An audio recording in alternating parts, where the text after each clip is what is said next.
Assalamualaikum warahmatullahi wabarakatuh. Selamat pagi anak-anak kelas 7 SMP yang luar biasa. Apa kabarnya nih hari ini? Semoga pada baik-baik dan sehat-sehat ya. Nah, hari ini kita akan mulai pembelajaran dengan materi baru, yaitu menyimak. Apa sih menyimak itu? Menyimak merupakan proses mendengarkan untuk merasakan, memahami, dan juga menafsirkan pesan yang didengar. Nah, hari ini kita akan menyimak dongeng dari kota kita tercinta, yaitu Kota Palembang. Palembang ini merupakan kota yang memiliki banyak sekali legenda, cerita rakyat, ataupun dongeng yang dapat kita ambil pesan moral di dalamnya. Nah, dongeng yang akan kita simak pada hari ini ialah dongeng tentang Putri Berambut Putih. Udah gak sabar? Baik, siapkan telinga kalian, fokuskan pikiran dan imajinasi kalian. Kita akan memasuki cerita yang luar biasa. Selamat menyimak. Dahulu kala, hiduplah dua bersaudara bernama Langkusa dan Putri Berambut Putih di desa Perigi, wilayah Kesuhunan, Palembang. Setelah menyelesaikan ujian dan memperoleh ilmu baru dari gurunya, Langkusa pun pulang ke desa dan kembali ke kampung halamannya. Pada suatu siang, ketika para petani sibuk bekerja di sawah, Putri Berambut Putih berjalan menuju ladang sambil membawa makanan yang akan ia berikan kepada kakaknya. Namun, di tengah perjalanan, ia bertemu seorang saudagar dan para pengikutnya. Kecantikan yang dimiliki oleh Putri Berambut Putih membuat saudagar itu merasa terpukau. Ia berusaha menanyakan tujuan dari sang putri. Namun, ketika tidak mendapatkan jawaban, ia pun penasaran. Dan saudagar tersebut mencari rumah Putri Berambut Putih dengan maksud untuk meminang sang putri. Namun, setibanya di sana, ia justru diludahi kepalanya hingga rambutnya berubah menjadi putih. Nah, peristiwa ini membuat nama Putri Berambut Putih semakin terkenal hingga terdengar sampai ke telinga Sunan Palembang. Mendengar cerita tersebut, Sunan Palembang pun tertarik dengan kecantikan sang putri. Nah, Sunan Palembang ini pun mengutus orang untuk meminang sang putri. Namun, ia mengetahui bahwa sang Putri Berambut Putih memiliki seorang kakak yang sangat sakti, sehingga ia pun ingin menjalankan tipu muslihat. Langkusa pun diperintahkan untuk membunuh seekor kerbau liar. Namun, ia pun berhasil melakukannya. Sunan masih mencoba untuk menyingkirkannya dengan memerintahkan Langkusa untuk mengambil cincin permata di dalam sumur berbahaya yang dipenuhi dengan tombak mengarah ke atas dan lagi-lagi Langkusa selamat. Setelah gagal berulang kali, Sunan kembali ke Palembang dan membuat rencana baru, yaitu ia menggali sungai sebagai jalan pintas dari Teloko ke Tanjung Agung agar dapat membawa putri berambut putih secara paksa. Saat sang putri sedang membuat periuk dari tanah, rombongan dari Kesunan Palembang datang dan menculiknya. Penduduk yang melihat itu pun segera memberitahukan kepada Langkusa. Dengan kesaktiannya, Langkusa melompat ke kapal para penculik. Akibat lompatannya, kapal itu pun hampir tenggelam, tetapi ia berhasil merebut kembali adiknya. Ketika melompat, tongabai atau tusuk konde yang dipakai putri pun jatuh ke sungai. Sekarang, lokasi tempat jatuhnya tersebut dikenal dengan nama Lubuk Tongabai di daerah Perigi.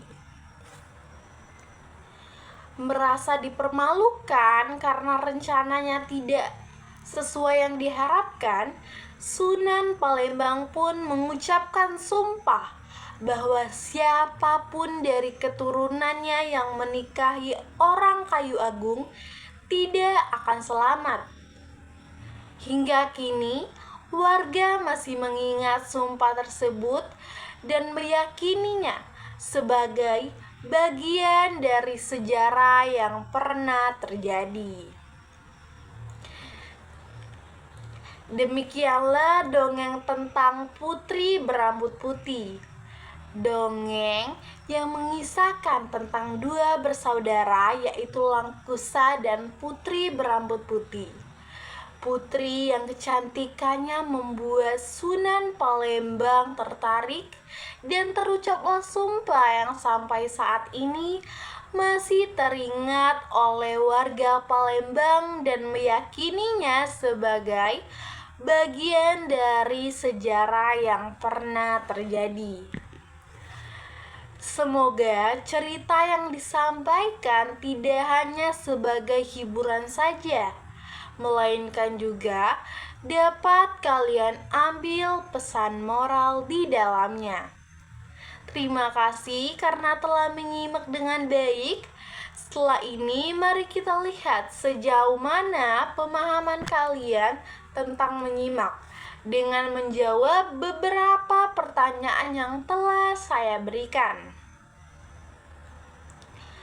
Baik, langsung saja kita ke pertanyaannya. Pertanyaan pertama, di mana tempat tinggal Putri Berambut Putih? A. Desa Perigi. B. Desa Serigi. C. Desa Kepiri. Dan D. Desa Terigi.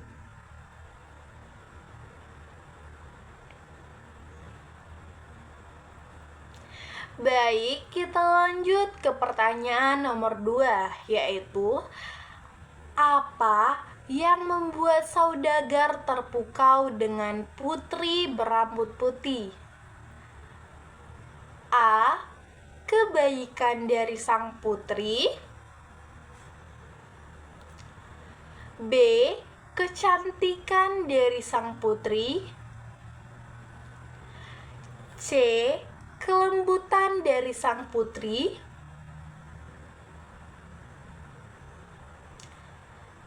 Dan D. Kesantunan sang putri.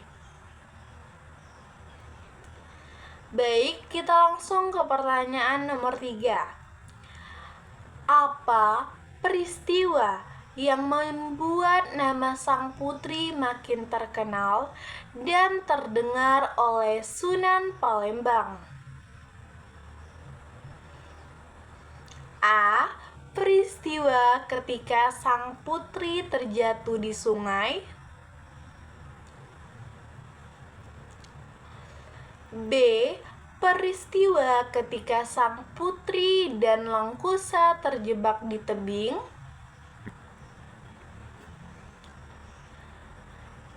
C.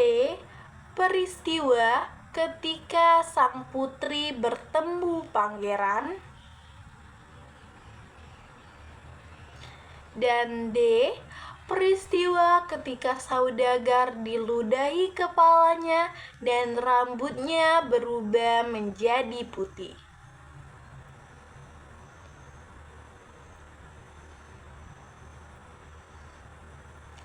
Baik, kita ke pertanyaan selanjutnya, yaitu pertanyaan nomor 4. Sunan Palembang menjalankan tipu muslihat untuk menipu. A. Saudagar. B.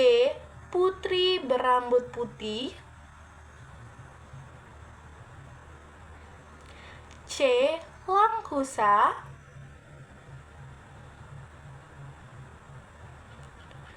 Dan D. Pangeran.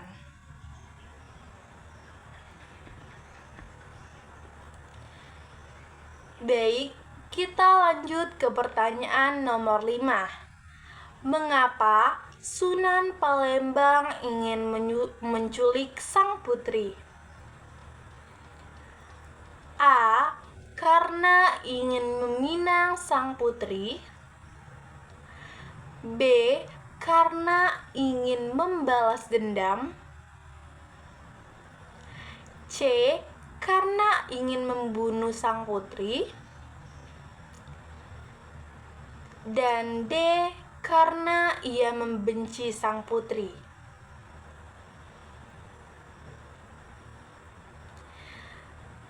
Baik, kita lanjut ke pertanyaan nomor 6. Apa rencana baru Sunan Palembang setelah gagal menjalankan tipu muslihat? A. Menyebarkan berita buruk tentang sang putri agar dibenci oleh banyak orang. B.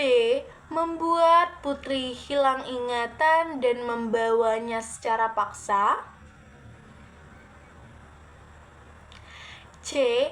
Menggali sungai sebagai jalan pintas dari Teloko ke Tanjung Agung agar dapat membawa putri berambut putih secara paksa.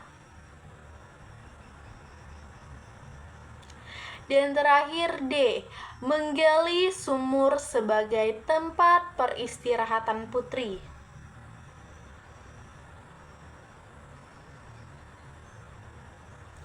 Baik, kita ke pertanyaan selanjutnya, yaitu pertanyaan nomor 7. Apa yang jatuh ke sungai ketika sang putri melompat? A. Tongabai atau tusuk konde sang putri. B. Tongkat sakti sang putri. C. Sepatu sang putri. Dan terakhir D. Gelang sang putri.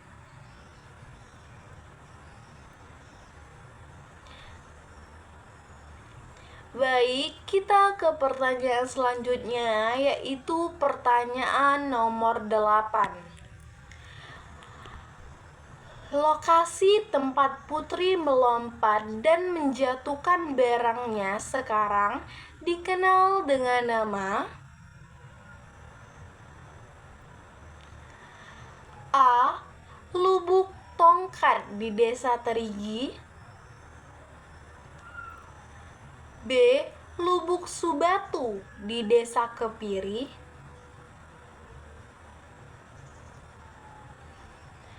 C. Lubuk Galang di Desa Serigi. Dan terakhir D. Lubuk Tongabai di Desa Perigi.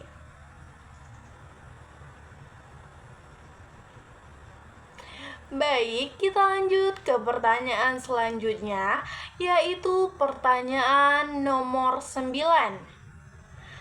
Pertanyaannya ialah, kenapa Sunan Palembang mengucapkan sumpah? A. Karena ia merasa iba. B. Karena ia bersedih hati.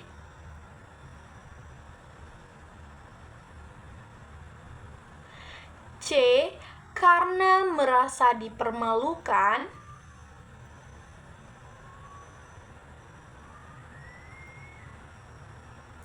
Dan terakhir D. Karena merasa bahagia.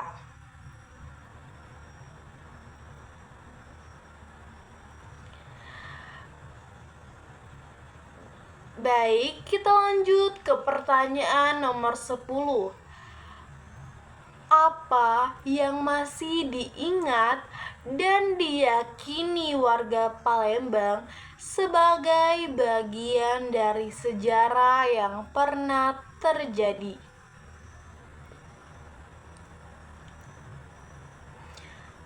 A. Kecerdikan sang putri dalam melawan Sunan Palembang.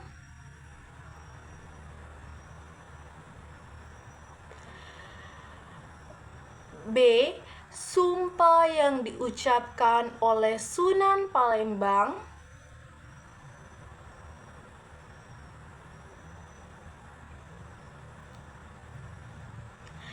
C. Kehebatan sang putri dalam bertarung.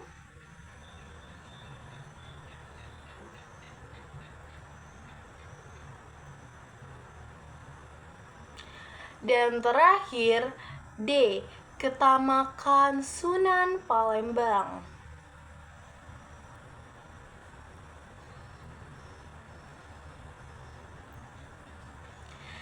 Baik, itulah beberapa pertanyaan yang saya berikan. Terima kasih karena kalian telah menyimak dengan baik dan juga menjawab beberapa pertanyaan yang telah saya berikan. Semoga dongeng hari ini dapat memberikan pelajaran dan meningkatkan kemampuan menyimak kalian, serta pembelajaran hari ini dapat memberikan pemahaman dan ilmu baru yang tentunya bermanfaat bagi kalian semua.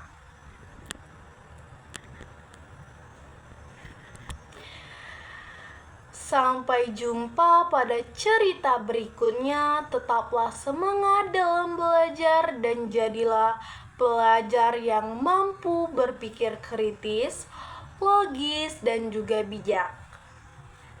Saya akhiri. Wassalamualaikum warahmatullahi wabarakatuh.